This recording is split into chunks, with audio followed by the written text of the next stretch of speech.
থাম না, এখানে গিটটা আগে দিয়ে দিই। ভাইয়া আপুরা, এই যে দেখতে পাচ্ছেন আমি খের দিয়ে পাটি বুনছি।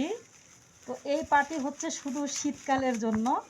এটা 5 ফিট 7 ফিট খাটের মাপেরও তৈরি করা যাবে, চৌকির মাপেরও তৈরি করা যাবে, এমনি বসার জন্যও তৈরি করা যাবে। তো আমি এই যে প্লাস্টিকের সুতলি দিয়ে বুনছি।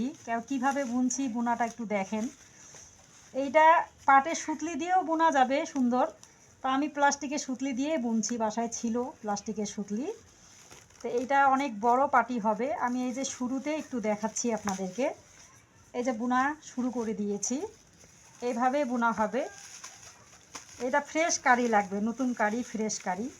কারিটাকে ঝেড়ে পরিষ্কার করে নিতে হবে।